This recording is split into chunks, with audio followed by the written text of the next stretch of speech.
Is being recorded. We love your dog, Amber, don't worry. Admit all, and then take off the waiting room. All right. Oh, wait a minute, I might be losing already. Hello, everyone. How are you doing? If you're just now joining us, welcome to our 10th Folger Community Conversation. Just to let you know, this is being recorded. I remembered to hit the record button, so we're good. All of this recording, the recording, as well as the resources that we're going to be mentioning at the very end, are all going to be available on our Teaching During COVID-19 webpage. All right. And yep. Thank you. Yes. All right, Peggy, I'm going to go ahead and turn things. I think we should wait a little moment. Okay. Just because we just opened the... Open up the door? Yeah. Got you. And then, This is conveniently timed to help me procrastinate on more of my report card comments. Oh, it's the end of the year, and those report card comments. We're interested in being helpful in all respects. Appreciate it. So actually, Miriam, would you mind just repeat what you just said before, just because some people didn't get it, and then we'll go. How's yep. that? Hi, everyone. I am Miriam Troell. I'm the manager of teacher and student programs. And so this is being recorded. So if you have to pop out for any reason, the recording, as well as any of the resources that we talk about or mention, will be available on our Teaching During COVID-19 page that you can find under Teach and Learn on the Folger website. And that will be available like Thursday afternoon, evening. Awesome. We're going to start. We have a full program here and lots of different voices. And of course, as always, we're looking for your voices. So I want to make a quick introduction first. Katie Dvorak, are you in this call now? I am, yes. Yes, okay. This is Katie Dvorak is the now Corinne Villetta, who you guys have met before. Those of you who've been on this before is off, and she's doing family business like many of us have to do these during all this stuff going on. But Katie Dvorak is the person that you have never met, but she's a really important part of Folger education. She makes all the trains run on time, and she is the project manager of the new Folger teaching guides and also for our new website. So I want you guys to see her face, and because she's been lurking around behind all of you all this time.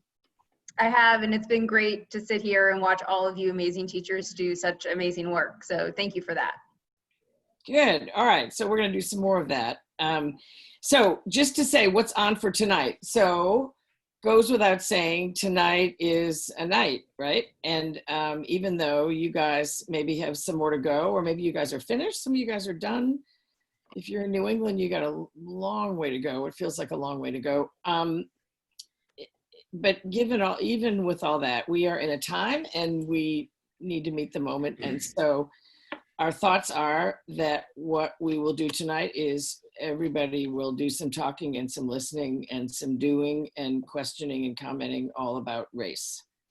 That is a topic that is important to the Folger as an institution, and it's important to all of us as people, and it's important to everybody as people, right? So, and in our principles, we talk about amplifying student voices. We talk about having hard conversations with students in the classroom. We talk about kids being exposed to the sweep of literature, which is literature from all different centuries, written by all different authors of all different colors and genders. And we also talk about students talking back to Shakespeare and teachers talking back to Shakespeare too. So it's all part of this. We're gonna start with a variety of perspectives from Miriam Troell and from Shante Bryant, my two colleagues.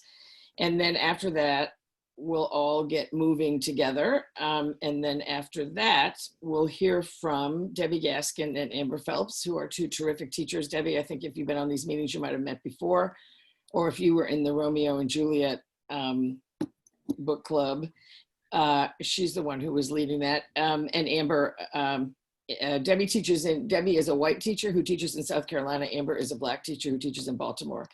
And they are going to talk about their teaching both jointly and separately. So here's how we hope this hour will go. We hope there will be lots of listening and thinking. There are some of our sisters and brothers on this call are people of color. We do not want you we don't want to make you have to educate the rest of us white folks for the rest of this hour. I feel like I long for a day when people of color do not have to educate white people. And unless you care to educate us, in which case, all good. We are going to be looking at and talking about some tough issues, and maybe that will cause some of you some discomfort. We know that that's where the learning happens. And so if we can hold hands and keep on and stick with each other, we're looking for that. As always, I often say here, if we are going to tell you or show you things that you already know, I usually say, I'm sorry if we're doing something that you already know. If we're doing stuff that you already know, actually, I'm not sorry, because I feel like we all need to keep in touch with this stuff and keep doing the work. So there's that. So that's kind of what the layout is. And I'm going to pitch it to Miriam, who's going to give us some perspectives, and then we're going to pitch it to Shantae, and then we're going to come back to me. Well, hello, everyone. I'm just going to let you know right now that I'm probably going to look down a lot because I've written down some things to say, just to make sure I could talk, basically. And so I'm oftentimes behind the scenes, or you hear me being like, okay, let me pitch it over. But for those of you that don't know, I taught for 11, almost 12 years. 4 of which were at an elementary school in Southeast DC, right around where my grandparents grew up, in Washington, DC, and then about 8 years or so in middle school. And so my students were predominantly Black. I've only taught students of color. And so as a middle school teacher, in teaching a students of color, I'm very aware sometimes, and have conversations with some of my white teachers, white friends, about making sure to expose students of color to multiple texts and multiple narratives, because one of the things that I saw students react very strongly to is if they're the one time that they've read something about a person of color was a slave narrative, or when they were where Black people were in a position of hardship or disadvantage or oppression, and what that does to students. And so making sure to expose students to a wide variety of texts is really, really important. Making sure to expose students to a text that they may not read is extremely important, because you never know. If I only read things that reflected my experiences and who I was, then I would never fall in love with, I'm gonna say it, Harry Potter, one of my favorite series. So how important that is. And I also think, and some of you have seen my girls will pop up oftentimes on camera. I'm aware, very much aware of, and have experienced myself. And unfortunately, this is the case in the world, where there are unfortunately people who have no problem letting someone feel as if they don't belong.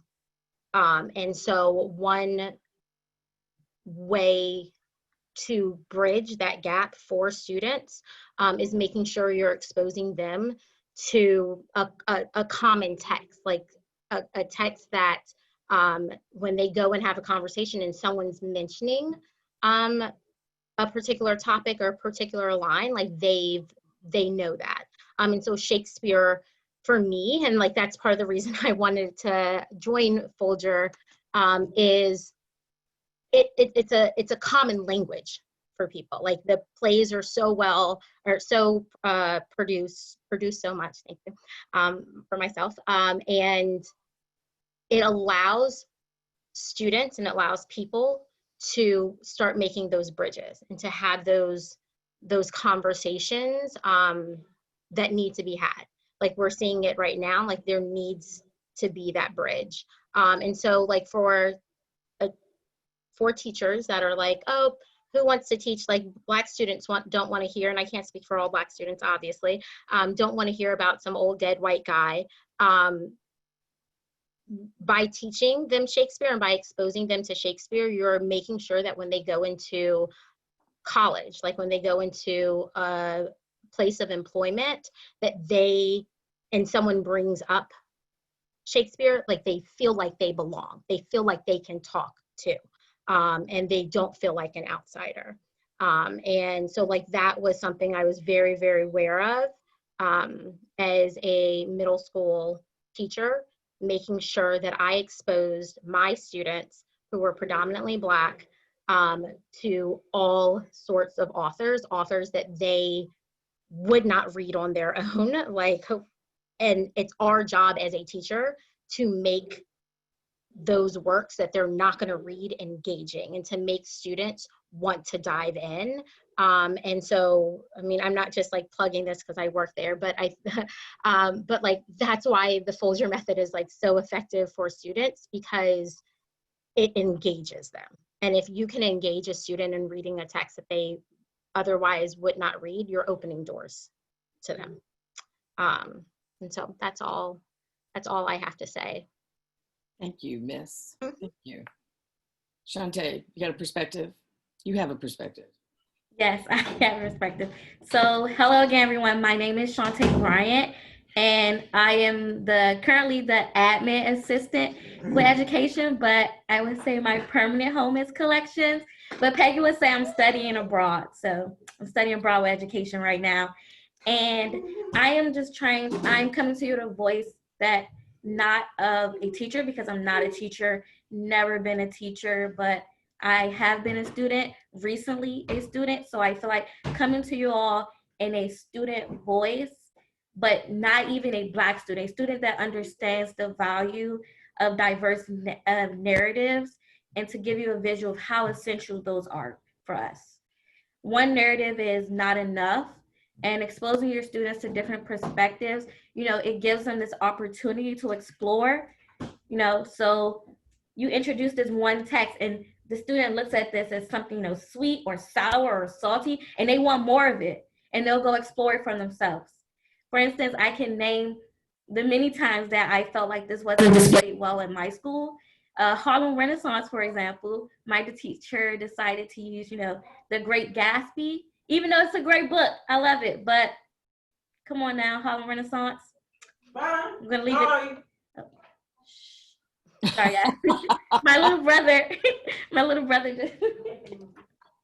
But yeah, or a text that was used that I felt was taught very well was Native Son by Richard Wright. However, if that was the only African American text I saw, I would have been able to see, like when I got to college, how, even though that was a Black text, there's very much sexism and violence against women in that novel. But because I had that one perspective taught in high school, I thought, oh, this is the Black text. This is what I need to know, and that's all, And knowing the literature that you're giving your students, that you're bestowing on them, creates these assumptions. And it's not only the assumptions you make about your students, but it's the assumptions your students makes about themselves. And like Mariam was saying, Shakespeare, old white guy, I mean, that has nothing I would think had anything to do with me in high school. Only Shakespeare text I was able to learn was Romeo and Juliet, and the teacher at the time just set us all in a circle, and we just read it in one day. took a quiz, and moved on to the next lesson. And that's not enough.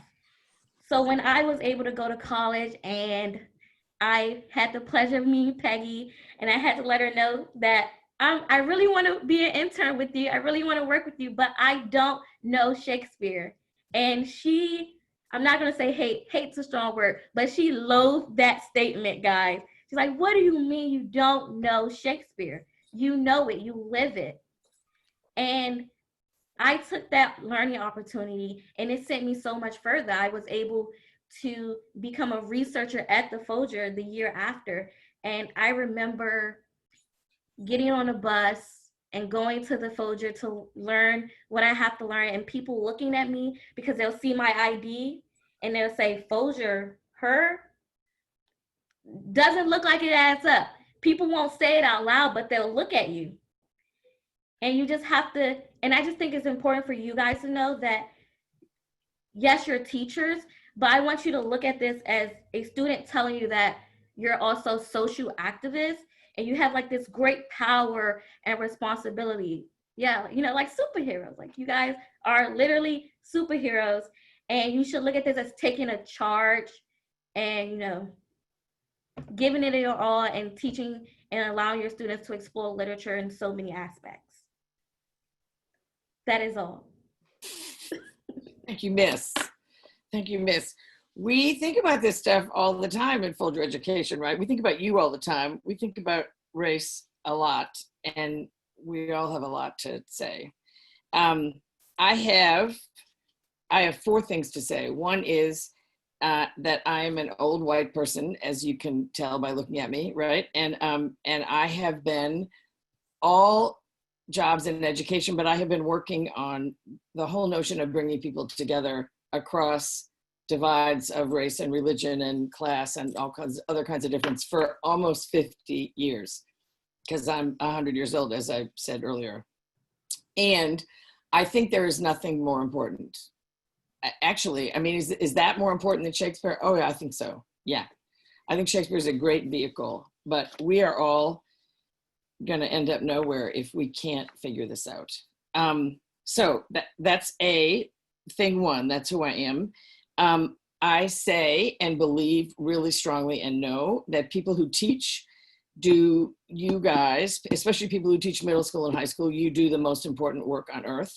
There is no question about that, and you are incredibly powerful, as my colleagues have referenced. And because you are so important, it's a challenge for you then. There's a gauntlet involved in you being so important and so powerful, because these are the places you see kids every day, right? I know this is at the end of the year and you've only seen them on Zoom, or maybe not at all, and this is not the moment maybe, but you see them every day, they see you every day, and you teach literature where all the ideas are, right? Or all the ideas should be. And so you have a lot of power, and so, and you have a lot of influence. And so it's a challenge, I think, especially for teachers and especially people who teach English. Part of doing the most important job on earth is doing this work with ourselves as individuals and also with your students. And I think it's easy for us as teachers sometimes to slide over stuff. You know, I remember being in a classroom and the first time I ever taught Romeo and Juliet, and the whole line about the rich jewel in the Ethiop's ear, I had all African-American students, and I thought, ay, what do I do now? And I just kept right on going because I didn't know what to do. So just to say how important you are. The other thing to say is white people, we need to get it together. So the problems, I think, are a lot of the problems. Most of the problems are us. They are us. They are us. And we have a responsibility to do, if we haven't done this already, is to like do some examination, as people say, doing the work with yourself. Dig deep, look at what your inherent biases might be. And there's lots of materials about that, and we're going to leave you with some of those. But the idea is, personally and in the classroom, know that we are part of this process. We are an important part of this process. You know, as Miriam said, like kids kids have to go to school. So school is a place where you can open kids' minds up to stuff they're not going to get at home. Stuff that, and you know, of course, it may not all stick, but I feel like that is a really, really important part of our jobs. And for white people, it is absolutely part of our jobs. The other thing, the last, number 4 is, this is not politics. There's somebody who lives in Washington, D.C., someone who's on television a lot, who feels like this is politics. I don't think that this is not politics. And I resist anybody trying to make it politics or make me believe it's politics. What this is, I think, what all this laid out in front of us is the humanities. It's the humanities. It's connecting ourselves and students to the big ideas, right? To the big ideas in all kinds of works, and to dig deep and to get them tucked into all that language, whoever it is, whatever it is. So it expands their minds and they tussle with it, and it broadens their perspectives, or it makes them come up with big questions. That's what the humanities is. That's not politics. So those are the 4 things I wanted to say. And I said them. How about that? Okay. So now we are, now we're going to move into doing some, just some stuff. And if some of you have done work with the Folger before, you may have done this exercise before, but we're going to do it no matter what for a reason. And we're going to use a piece of Merchant of Venice, but this is not about Merchant of Venice. It's not about teaching Merchant of Venice.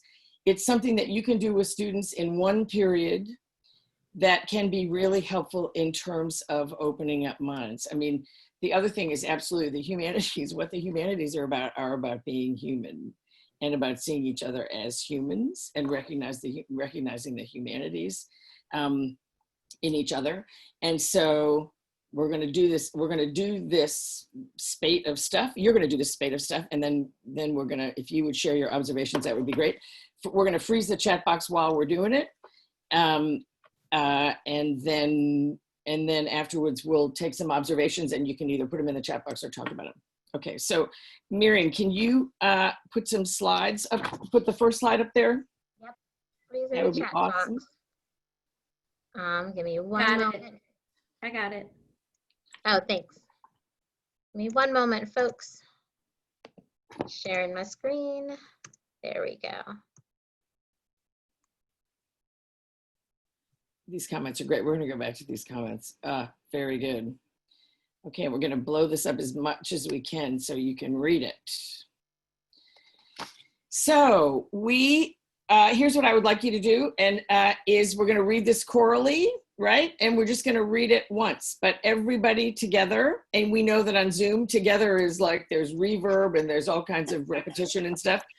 But the idea is it's the Peggy O'Brien choral reading, which is loud, really loud, and as speedily as you can possibly do it, and try to stay together even though you're going to be hearing each other in different vibes and stuff. Okay, are you ready? And you're all Yes. able to unmute yourselves. Yeah. All right. Mute yourself now. Don't mute yourself because then we'll miss you. Okay, Okay. you ready? Yep. Off we go. Yeah, disgraced me and And hindered me $500,000, laughed at my losses, mocked at my gains, ordered my bargains, fooled my friends, heeded my enemies, Fooled my friends, heeded my enemies. What's his reason? Not a Jew. Not a Jew eyes, hath not a Jew hands, organs, dimensions, senses, affections, passions, and weapons. Subject to the same diseases. Showing out revenge and appear like you in the rest, we resemble you in that. By the same winter we suffer. The Christian is, do we not die? And if we wrong us, shall we Funny, you not teach me, I will revenge? execute. If we are like you in the rest, we will resemble you in that. If a Jew wrong a Christian, what is his humility? If we are like you in the rest, we will resemble you. I will not resemble you in that. I will execute, and it shall go hard, but I will better the instruction. Be the Christian example. I will have revenge. What do you teach me? I will do. You teach me. I will execute. I will go hard. I will execute. You teach me. I will go hard. I will better the instruction. Be better the instruction. That was hard.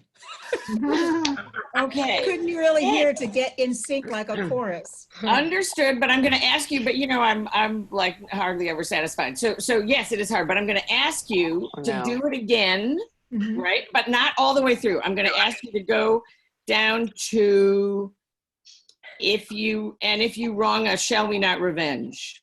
So you can leave the rest of the lines out. And I want to know if you can do it again loud and try very hard, because this is about bringing people together, is if you can try as hard as you can to listen and try to get in sync with somebody.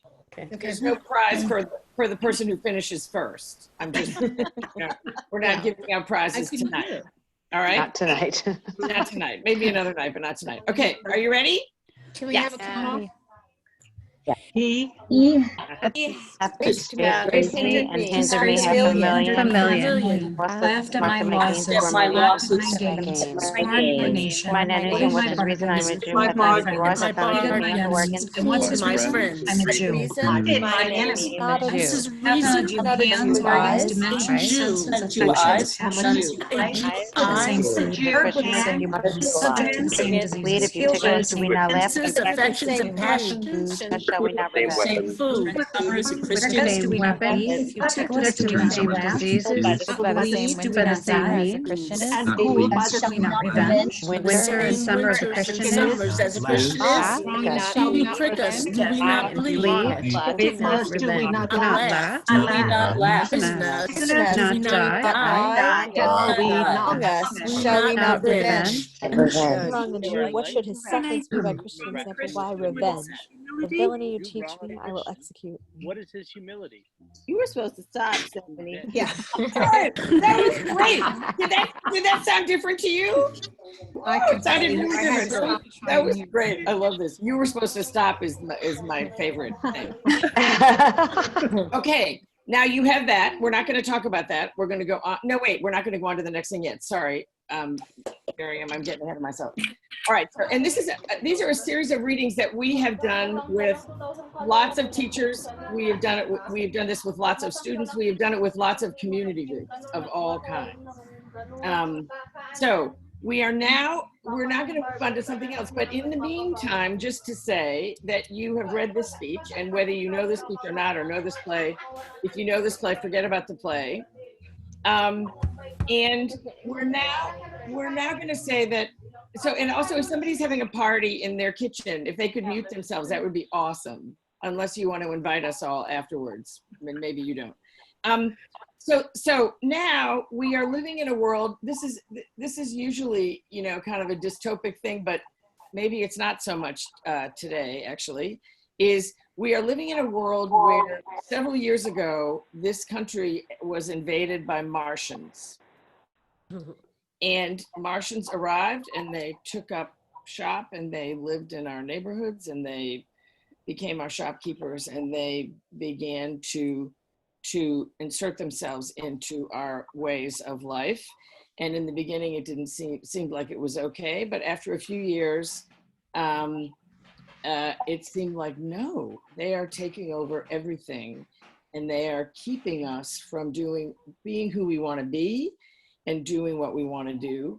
And so we're going to shift this reading a little bit. And so can we have the next slide? Shantae or Miriam, whoever's doing the slides.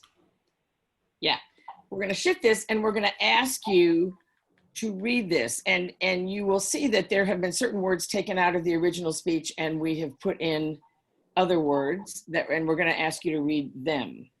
Okay? And so if you could read them and also maybe try and stick together a little bit, that would be awesome, because again, no prizes if you finish first. But all together and loud, so you can hear yourself in a big loud voice and hopefully you can hear some of your colleagues. Stopping at the same place? Start at the same place and read all the way to the bottom. Okay. Thank you. Off you go. Martian has disgraced me and hindered me half a million. After my losses, mocked my gains, Eat my nation, my bargains, my bargains, my friends, my enemies,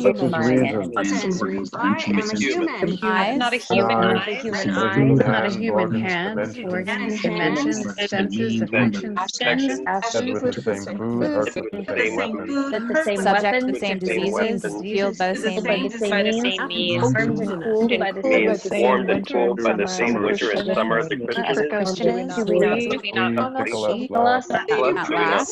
Poison us, do we not die? Wrong us, shall we not revenge? As who will resemble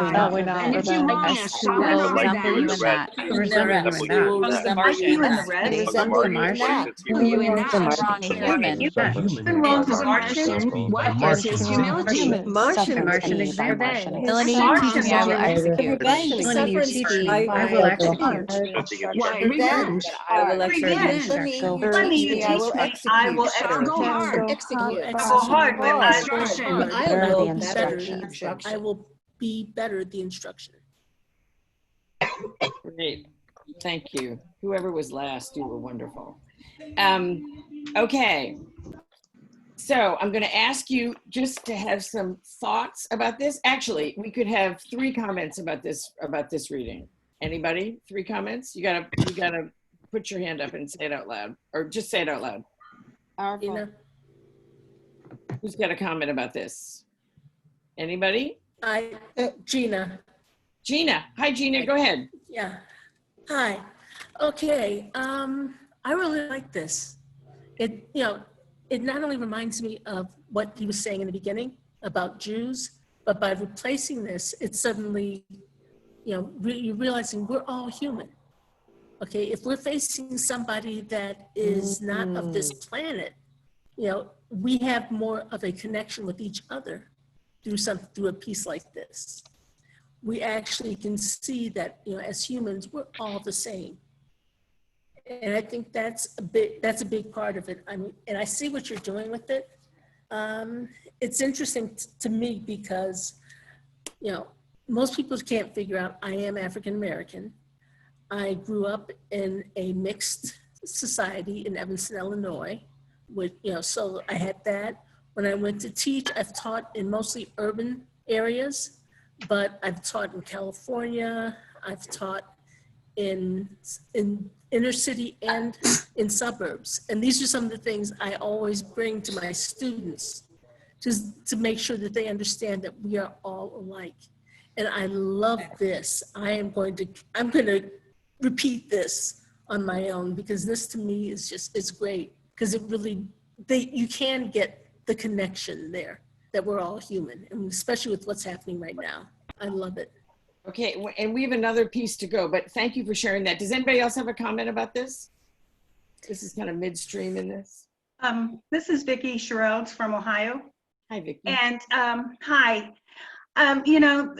One of the things that happened with this whole COVID thing is I thought, well, maybe we have a common enemy. So maybe we'll begin to get along a little bit better because we can all focus on being upset with the COVID. But obviously that's not what it is. And so we still forget that the other people that we deal with on a day-to-day basis are human. They are just like us. The same things that upset them upset us. And they may look at things differently, but they probably feel things the same. And I think this exercise really shows that. Okay, thank you to both of you. We're going to move on to the next piece, and then I would love for lots of people to comment on the whole thing. So the next version of this that we're going to read is this. Okay, so, and this is harder to see a little bit. So this is a version of the same speech. It's cut a little bit at the bottom, but what it does is ask you as a person to fill in a group or a person or a race or a gender or something that disrespects or torments you. And you can say it, I want to ask you to read the speech out loud. You can say that out loud, or you can say that to yourself, or you can not say anything at all. But the idea is to then bring this in a much more personal way. Actually, I'm not going to tell you, I'm not going to stop talking about what the idea is, and we're just going to do it, and then you tell me what the idea is. So I'm going to ask you to read this again. And I'm going to start out, let's all start off with the together. And let me give you a minute to think about how you might fill in this blank here at the top, because it comes in again. Oh, and again, we ask you to fill in your own, how you see yourself, at least one way that you see yourself, your own race or gender or culture group. So that's it. So we're going to turn it a different way, right? So can we go to the top? Are you ready? Do you feel like you have enough sense about what's going on here? Yes. Yeah. Okay, great. Yeah, thank you. Great. Okay. So let's start.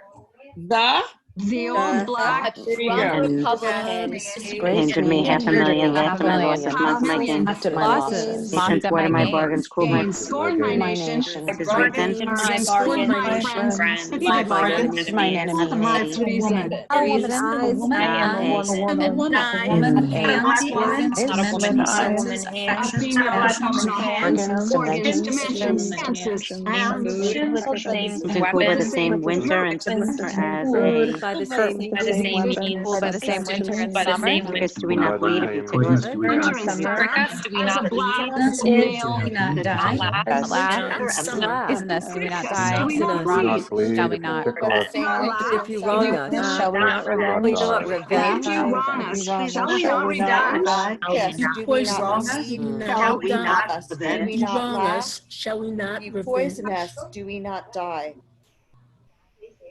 read that last line, whoever's reading. If you poison us, do we not die? And if, can you not see the, and if you wrong us, shall we not revenge? That's the last line. I can't see the bottom. Oh, okay, sorry. I didn't want to cheat you out of the last line because you were doing a great job. Thank you, Peggy. Oh, you're welcome. Thank you. So 3 different versions of this. Can we have some observations about that? And we unfroze the chat box, and so you can make observations in writing, or you can say them out loud. I've got one. Just Hi. I've done this with my kids, and it is very powerful, and it makes them think, and especially the Martian thing, when you do the Martian thing before you do this, because I didn't have the first one, but I had the Martian one and I had this one, and it really makes them think about being in someone else's shoes. And it's really powerful. It just makes them think. And I usually do this before we're gonna have some hard conversations. Like I did this before To Kill a Mockingbird, and I did this before, and with some other lessons from Crosstalk, which is on Folger. Yeah, and before we did To Kill a Mockingbird, and before we did The Hate You Give. Interesting. Any other observations? People who are familiar with it, great, but people who aren't, share. There's some great stuff in the chat box. This is Barbara. I don't know if. Go ahead, Barbara. Okay. And I wrote something in the chat box, but I'll say it out loud. What I really like about this is it kind of takes away that sanctity of the original author. And I also work with drama. And so kind of letting our students see that they can be that person in the text and explore those issues kind of regardless of what the original voice was or who the original voice was. And it's really great, and it kind of reminds me of Hamilton and that whole thing in the drama world of how we kind of remove those barriers of voice and character. Yeah, really awesome. Never seen this before and I loved it. Great. Anybody else? Yeah. It engages students. It engages them. Yeah. Anybody else? As a teacher, I'm sitting in this room alone, but I'm afraid to say it out loud. I'm afraid to say it because I'll offend someone, even if they know it's an exercise. I'm afraid I'll say the wrong thing and someone will be upset, or my mother might be listening. I don't know, but it's a sense that I got to be real careful what I say. I'll upset somebody, even though it's the truth, That's I- kind of, I can't find you. I don't know who you are. His name is John. I can see John Sweeney is his name. oh, yeah. John Sweeney. So you are a white man, right? And I'm seeing also you're of my gene pool. I don't know, lethal. But I would say that I think that kind of fear and that kind of hesitation. I think there are a lot of white people who are. I'm just speaking about my own people, right? That who are afraid of like putting their foot in the wrong place, right? Or saying something wrong. And I think that that's part of getting in this is just taking your best shot.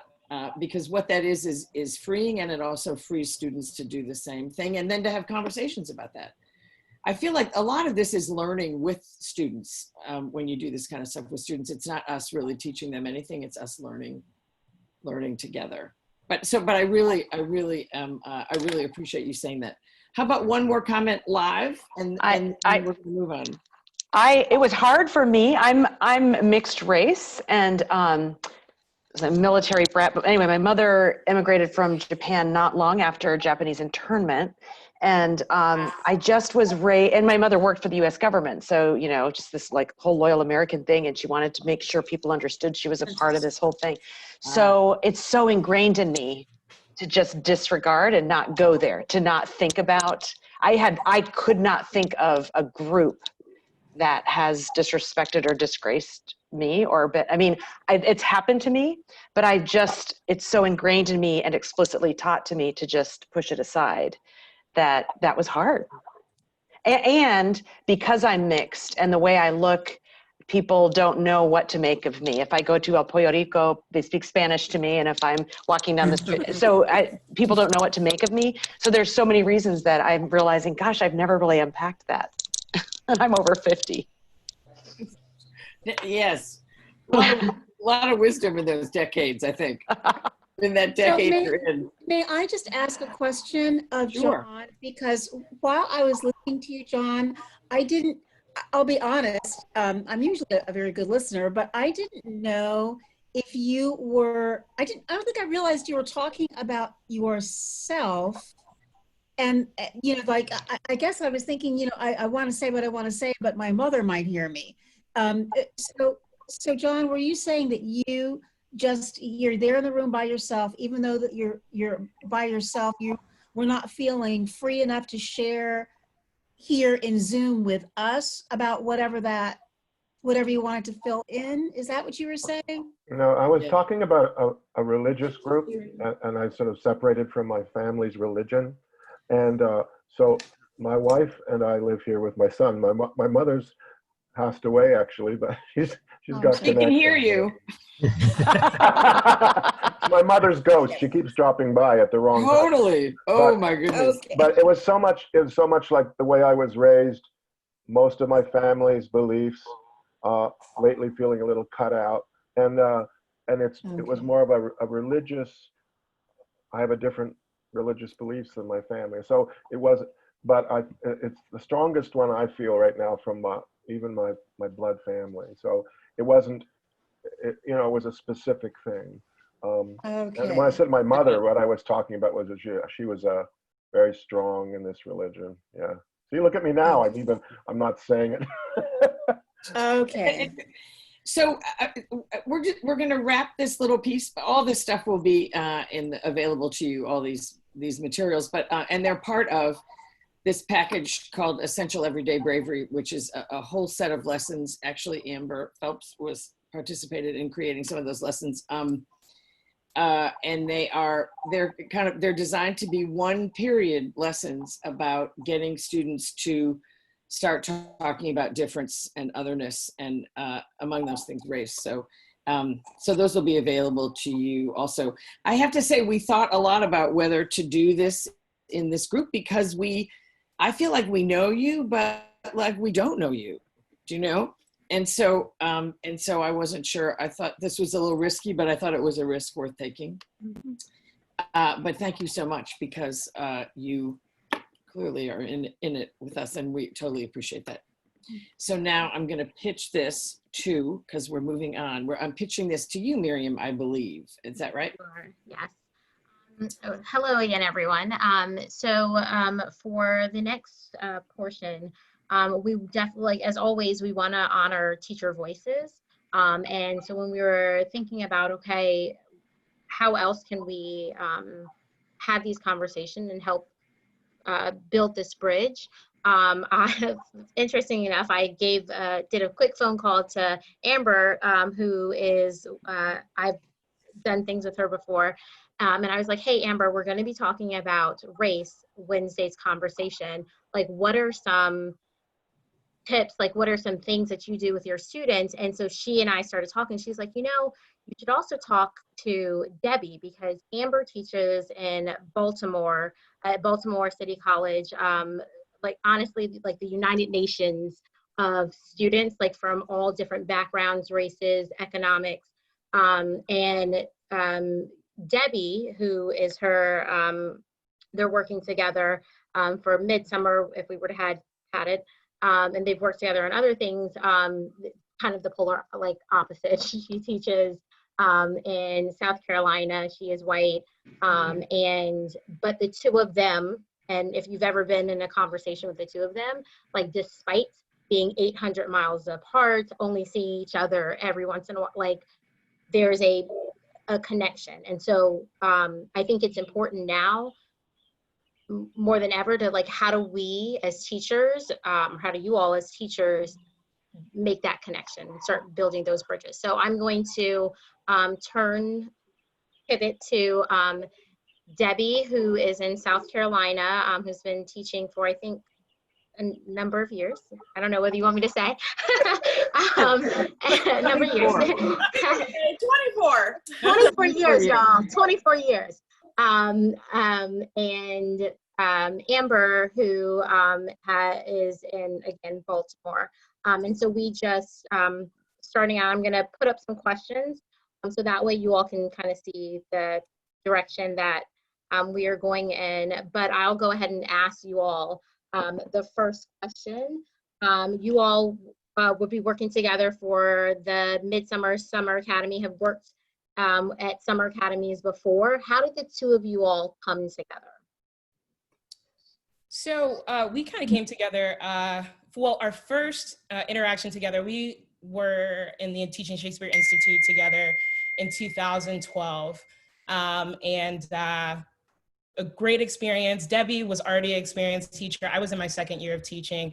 I'm now in my 10th. And, we got a chance to talk during the Institute, and we've stayed connected ever since. And then we've had opportunities to work together kind of informally for the Folger. And then we got an invitation to, I got an invitation to join Debbie as a Summer Academy instructor. And I come from Baltimore City College. I grew up in Ohio, but I teach in Baltimore, and kind of what the world is feeling right now, we experienced in 2015. And when we learned that we were going to be doing Othello together, kind of thinking about the context of my school and the kids that I teach, it's very diverse, but majority Black. I kind of got myself thinking about, like, one, we don't teach the play at my school. I don't really think it's been terribly intentional, but I know for myself personally, I feel very uncomfortable, like our kids, and my kids in particular, have a deep historical connection to, like, Black pain, and exposing them to, or re-traumatizing them through literature, like, feels like I am kind of putting myself in a place of, like, once again, immersing them in this idea that your life is very deeply connected to struggle, and this is the life that you're going to experience. And I keep thinking about the time that I taught Grapes of Wrath with my colleague Mark, and I just had this really interesting conversation with a freshman, and we were at the end of the book, massive text at the end of the text, and a number of kids were telling me that they just swore up and down that the Jodes were Black. Like, there were no renderings on the cover of it, but they said, like, who else would it be? Like, and it was just kind of like a jarring moment for me. Yeah, that's and a very jarring moment for me that, like, you connect Blackness with struggle and pain. And like, I just keep thinking about like, what are some of the ways in which that we can like support our Black children in a hostile world? And like, that's kind of what I've been thinking in my mind. And one of the reasons why I have never pushed Othello, but I kind of had a different experience with it with the Summer Academy with Debbie. And I think we'll talk about that in a second here a little bit more, but I just wanted Debbie to maybe to talk about our journey together a little bit differently. When we were chosen, we choose a play every year for Summer Academy, and that the year they chose Othello. And Peggy and Corinne, we talked a lot about making sure we had a lot of discussions about race issues. And so I'm white, Corinne is white, Peggy is white, and Amber is there. And I found myself having a really hard time talking about teaching Othello, because I realized I had taught Othello to only white students. And it's very different to teach Othello to Black students, or to talk about how I teach Othello with Amber in the room. And so I kind of kept stumbling, and I think Corinne picked up on it because she knows me pretty well. And she's like, what's happening? Why are you stumbling? What's happening? And so I was like, I have a really hard time talking about race in front of Amber, because I felt awkward and uncomfortable. And I just wasn't sure what to do. So I had to do some soul searching. And I mean, I respect Amber, and that was the problem, was that I respected her so much, but I wasn't quite sure. I didn't want to offend her, and I didn't want to hurt her. And, but I learned a lot, and Amber and I kind of figured out how we're going to teach Othello as a Black and white woman who teach very different types of students. But I had to do some searching about why I was uncomfortable, and approach why I was uncomfortable, and deal with being uncomfortable. And so anyway, and I forced myself on Amber, so she's my friend now forever. She doesn't realize it, but. Is that anything else, Amber, you want to add? Thoughts? Oh, no, I think we're and the other part of that question is like, I mean, the two of you all working together, different areas, like what did you all learn working together? So I would say there was a moment in the Othello Academy in which Debbie and I had kind of very different interpretations of an image that we kind of posed in front of the group that we were facilitating for. And, you know, I had a very different perception of it. Debbie had a very different perception of it. And I've kind of had you know, Dr. Ayanna Thompson talks about like how we should never teach Othello again. I've actually done a pretty decent 180 because of my time with Debbie at the Summer Academy, and, you know, working together and thinking about what to pair Othello with. Like, you know, in a second, we'll probably talk about American Moore, Keith Hamilton Cobb's play, and how we can see Othello a little bit differently. And I think that like that particular conversation that we had together, like really pushed my thinking on how I view Othello as a character, that maybe this isn't a story of Black pain and struggle, but that there are moments of power that Othello has. And I think that was one big thing that I learned while working together. Do you want to know that? I'm sorry. Oh, I'm sorry, Becky, go ahead. No, I was just going to say that I always like approaching things from a historical point of view, so that we understand how, you know, people did come together at different times. You never read about that in just the regular textbook, but, you know, there were folk who were going across, you know, water, and folk were meeting up with one another. So I think, you know, that otherliness that happens in every society when someone from the outside shows up, I think that if that commonality can be made, if kids can understand that, and not for there not to be that tenseness that, you know, there's this Black guy having these Black problems again, because it's not the same as what's going on now. But I also just want to throw out something that really threw me. Does anybody remember when Patrick Stewart did Othello? Yeah, the negative image of Othello, yeah. Yeah. Now, that was bizarre. anyway, I just thought I would throw that out so you can have a visual of, you know, of that. I got everyone really quiet. No. No, thank you. Miriam, you want to show the image? Oh, yes, of course. That's what I was hoping for. So you want to start, Debbie? Pardon me? Why don't you start with your reading and interpretation of it? Well, okay. Well, why don't y'all look at the picture and go ahead and decide. If you haven't read Othello, that's Othello on the far left, and then that's Desdemona sitting. And if you're not familiar, Desdemona and Othello marry, and that's Desdemona's father on the right side standing. And that's Venice in the background. But when I first saw it, I think actually when I talked to you, Amber, I talked about how beautiful I thought it was, and we didn't really pay attention to a lot of the little details. But can I give the backstory now, Amber? Are you okay with that? Yeah, that's fine. So, and this kind of goes into our next question. So Amber and I in the Summer Academy split into two groups, and they went around and we went around and looked at some archives from the Folger Library, and one of them was what they call a burlesque, but they were images of people in blackface, and some people in the group laughed at the blackface, and so Amber, that was in Amber's group, and when Amber came back, she was super upset. We had a conversation about it, and we didn't know how to approach what to do about adults laughing at blackface. So we figured out we needed to kind of back things up like we would do with our students and find some images and have some quiet reflection and some discussion within ourselves in smaller groups, and then bring it out to the larger group. And so we did a silent graffiti and put images of Othello around the room at the Folger and had people write their comments, and we didn't speak. And we had them gather their thoughts.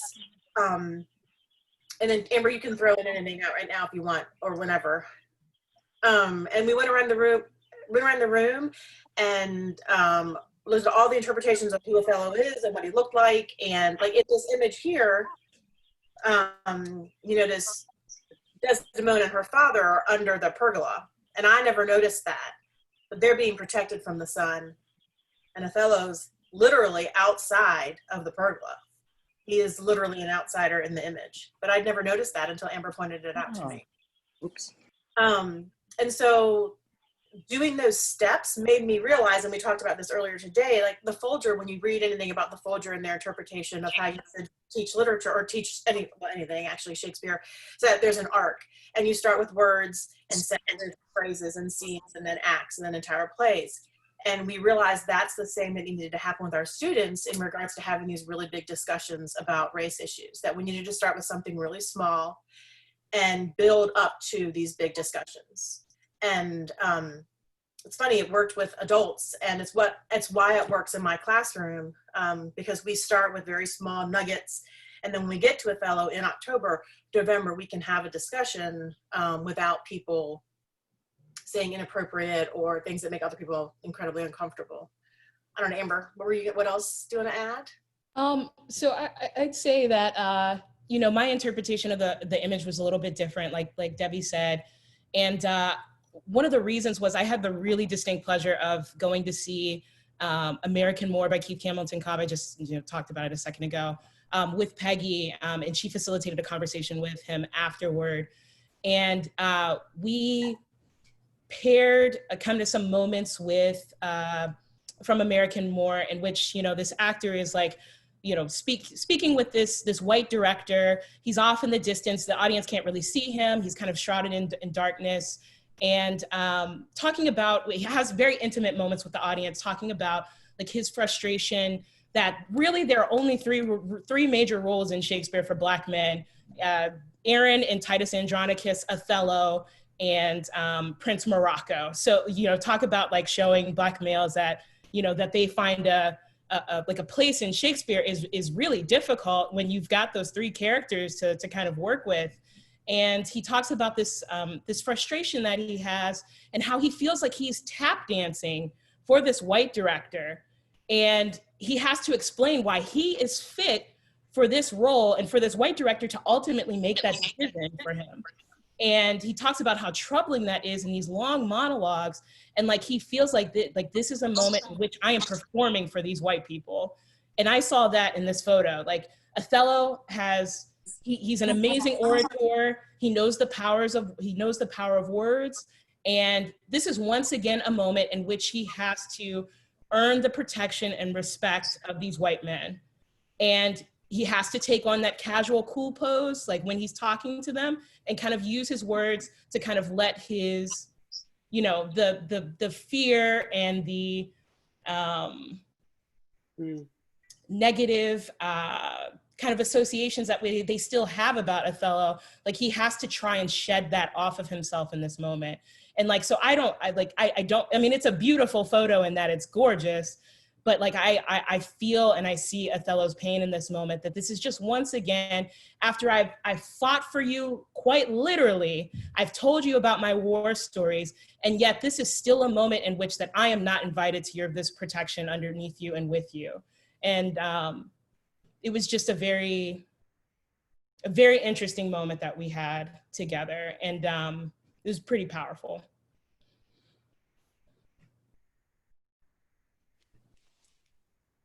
I got nothing. Good.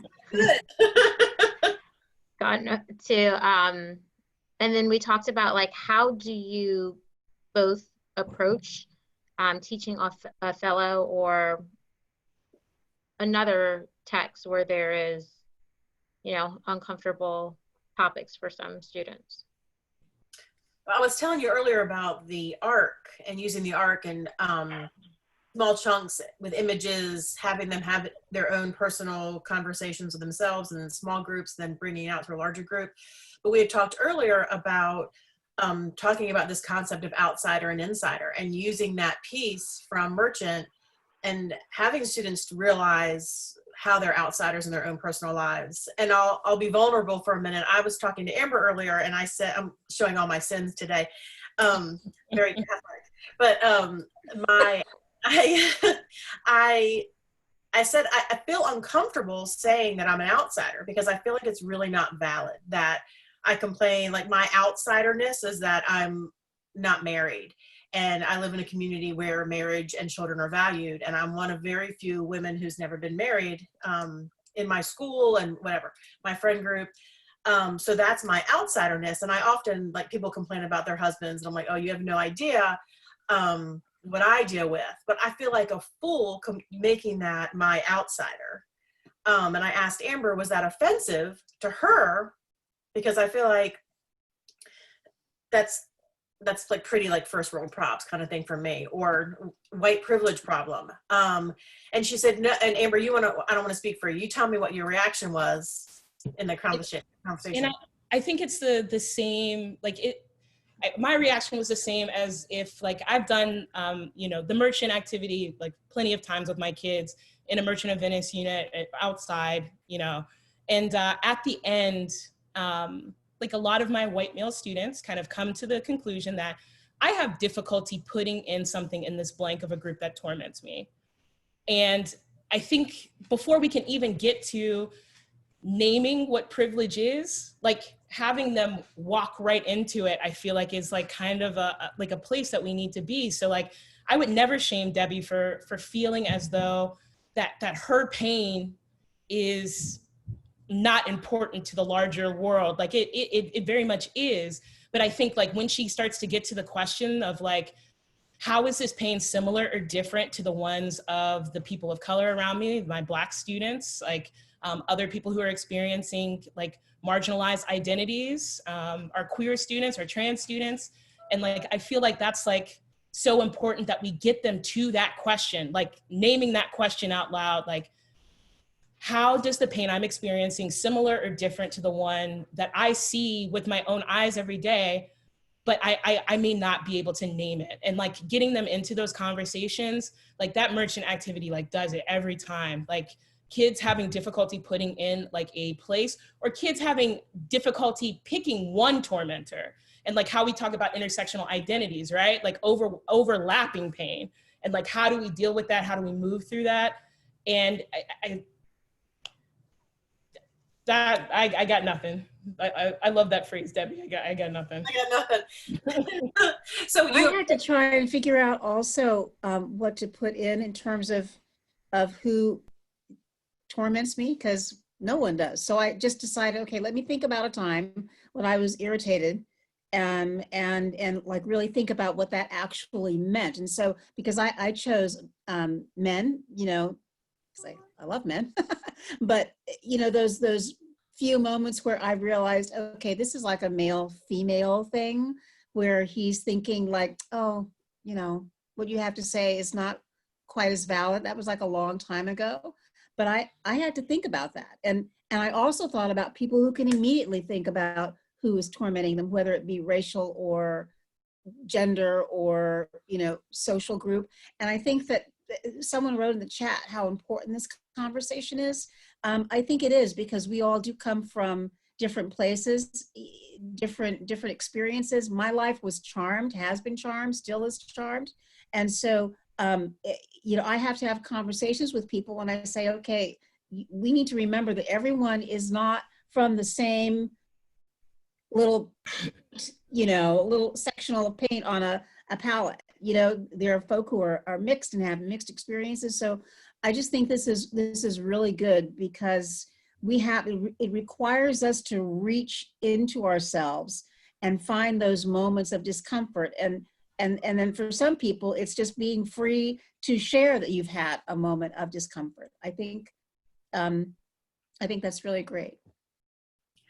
And I think that's what makes my connection with Amber work so well, is that A, she doesn't mind if I ask questions, and B, I feel very comfortable being vulnerable at the Folger actually, and admitting to what I don't know or what makes me uncomfortable and what makes me nervous. So I it's kind of funny. One would never think they would find that safety in like a Shakespearean library, but that's where the community there is what has made me way more comfortable to have these discussions with my own students and my own colleagues, who are, the English department at my school is all white. We have no people of color who teach in our English department. Oh, that's so sad. Wow. I don't do the hiring, by the way. That guilt off of me. We're working on it. But no one's leaving. I mean, people live where they live. I mean, it's really, you live where you live. So I think it's just important for everybody to educate themselves, to become awake and aware, because I mean, think about it. If you have lived in an area where life was always fabulous or life was always a nightmare, you don't know about what is outside of your own little block, you know, however large or small that block is.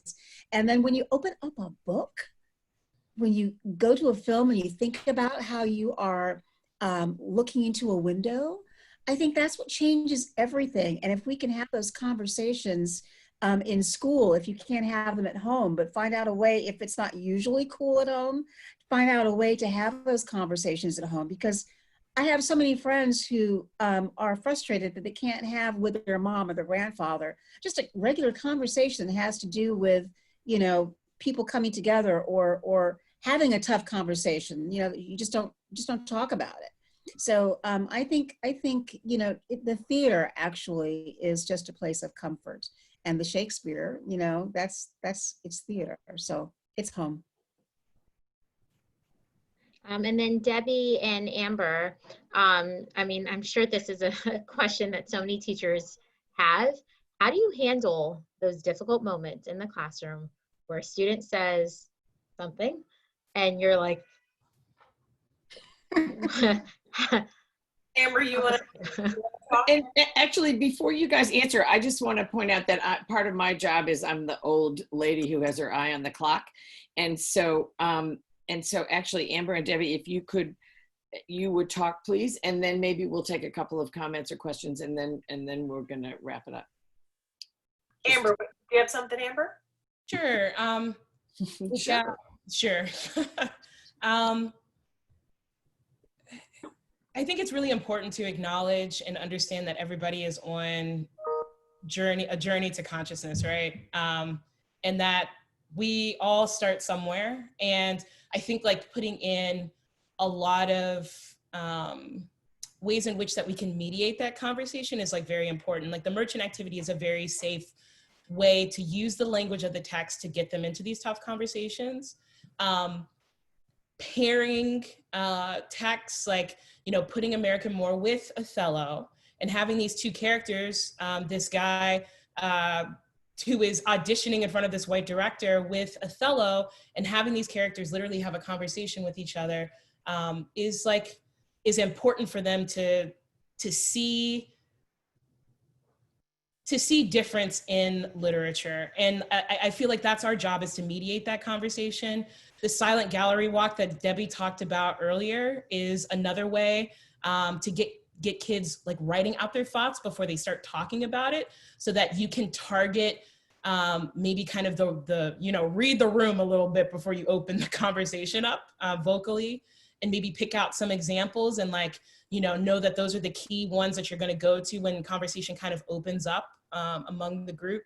But you know, I think it's patience, and I think it's also not making sure that while you are giving your marginalized students a place to speak, but also not making sure that they're not in a position where they feel like they have to teach everyone in the room, right?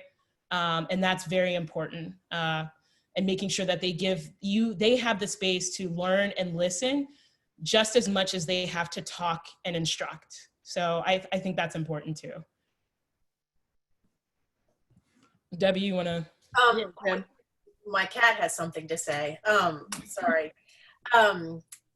We were talking earlier about how, and we all know this, I'm preaching to the choir, but how incredibly important it is to have community in your classroom from the very first day. And to create a room where students are comfortable and know one another and care about one another. And I think actually theater is one of the greatest ways to get them there.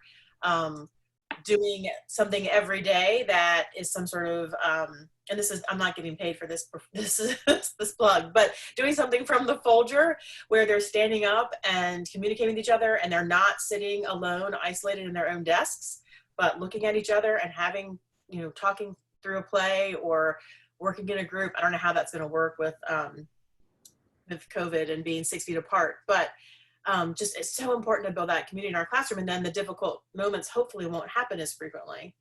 But those are my thoughts. Sorry, my cat distracted. Are there a couple of comments from people?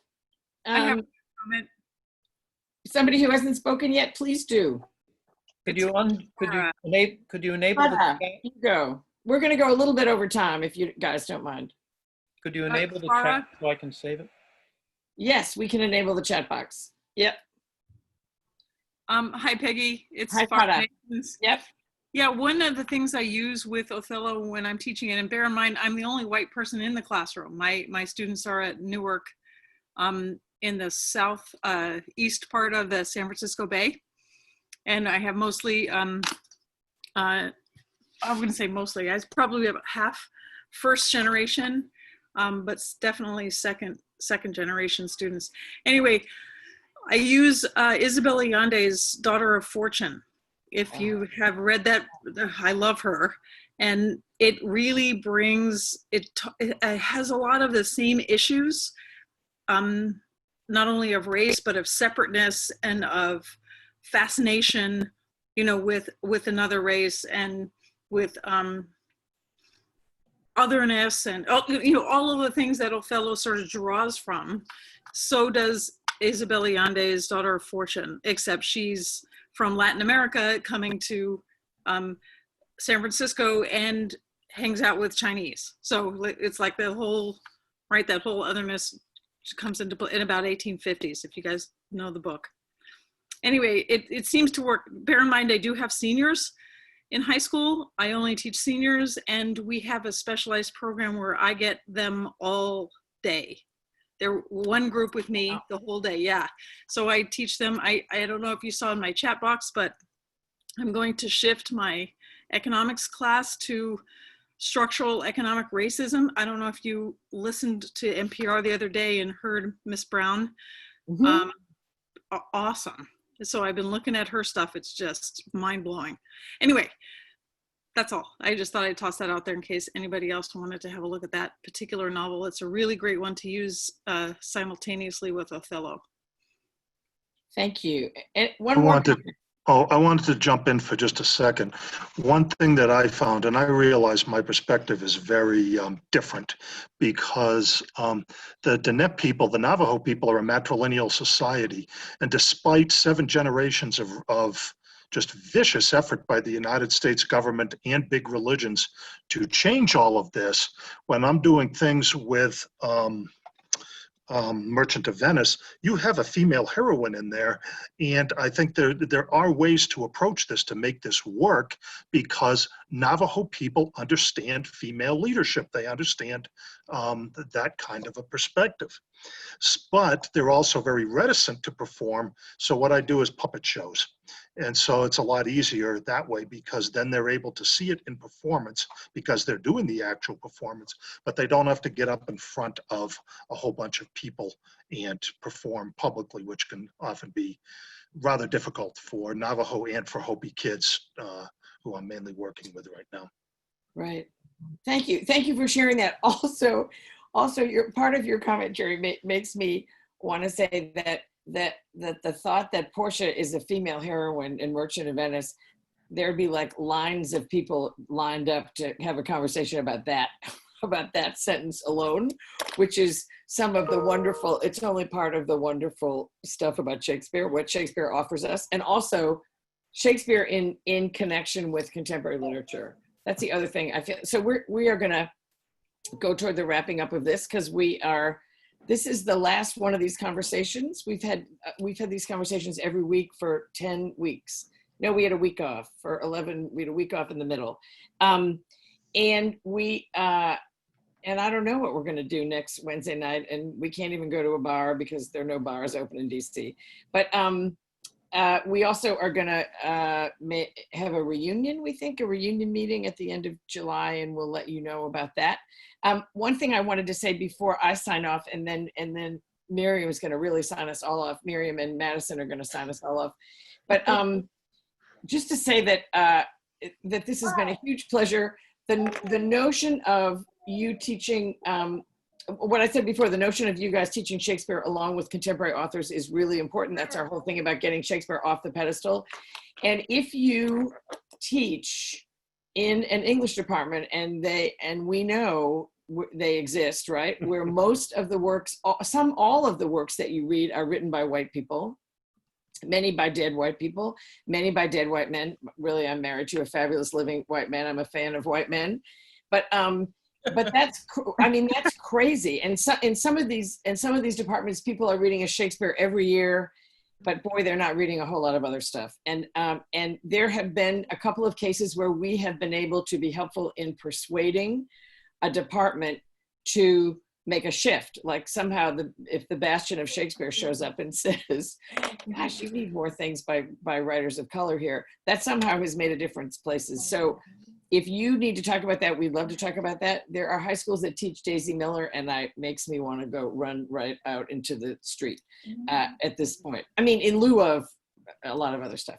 Anyway, you are a wonderful group, and you have changed all through time. I mean, we haven't been with all of you the whole time, but this has been a real experiment for us, and we've learned a lot, and we're very grateful to you and your investment in this. And you do the most powerful work on earth, and now you got to like talk about all this stuff, because then that's how you're going to save the world. Peggy, can I just shout out to everybody? I wondered if there could be a thing, especially since distant learning is probably in our future, at least at the first semester, that maybe we could, I know I'm on the West Coast, but maybe we could have some kind of a Zoom meeting and introduce classes, you know, while we're reading the same play.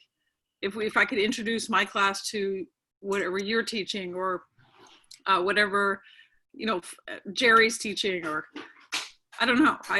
Could we do that maybe? I don't know. See, this is how I can point out to you that I'm becoming an adult, because really I would say like, oh yeah, of course we can do that. I would say that's a great idea. We would love to be helpful in that. Will you write to me about it? And we'll see if we can figure it out, or we can put you together with each other, and then you can figure it out. Yeah, do you want me, how Just do I? write to me about the idea. P. Okay. O'Brien at Folger.edu. Let's I just am. do it. Can you put that in the chat box real quick? Sorry? Can Oh, you put yes, your- I can. yeah. I can. I can. Oh, I'll put my cell phone number. No, Oh, I'm there not. you go. gonna put my There you cell go. phone. I got it, Peggy. Miriam, you go. Thank Yes. you. Thanks, Miriam. Thank you. No Great idea. problem. Okay, before we wrap up and we're gonna be adding, in addition to this recording, we talked about some resources for teachers. There is a link. There's going to be a link to anti-racism resources specifically made for white people by Shantae. Sarah Flicker. Wait, I got it. Sorry. It's Sarah, okay. Sarah Sophie Flicker and Alyssa King. Yeah, we just want to make sure we give them credit. And then I saw this in the comments, but Shimamanda Ngozi Adichie, yeah, TED Talk, The Danger of a Single Story, we're going to link to that. David Sterling Brown's article, The Sonic Color Line, and that's right there. And then, of course, the Crosstalk Essential Everyday Bravery, those 6 standalone lessons, there are videos as well. Those were all going to be linked as well. And we also, because we forgot it, is based on the conversation tonight. We will, the play that that Amber referred to and Debbie referred to, American War, which is a wonderful play, has been published. It hadn't been published until this spring, and so it's it's available, and we'll on the chat box we'll say where you can get it. Perfect. And then just as a reminder, our reunion community conversation will be Wednesday, July 29th. So we are taking a little break. And then, of course, all of the resources are at folger.edu, teaching during COVID-19. And some of the resources, as a reminder, are not going to be up forever because of like the rights to productions and everything. So if there is like Macbeth, some of the other, like, get them now. The audio, the audio plays the audio done by the Folger and the Folger Macbeth, and also the great performances, the public theaters, Much Ado About Nothing. The rights to those are all going to vanish on July 1st. So download them so you will have them forever. That's it. Thank you. Yep. Thanks, Miriam and Shantae. Yes, Amber, Debbie, thank you so Debbie much. and Amber, Corinne, we miss you. Katie, thanks for everything. Thank you, guys. Have a good Thank summer. you so much. Finish in school. Those guys who you are still at it, we are still thinking about you, even though we're not going to talk on Wednesdays. You guys are you awesome. guys for everything. Yeah, thank you so much. This Thank was you. super. Guys, that's awesome. You guys have been great. Thanks a lot. See you in July. Thanks a lot. you. Thank you. Thank you. Bye. Thank you all.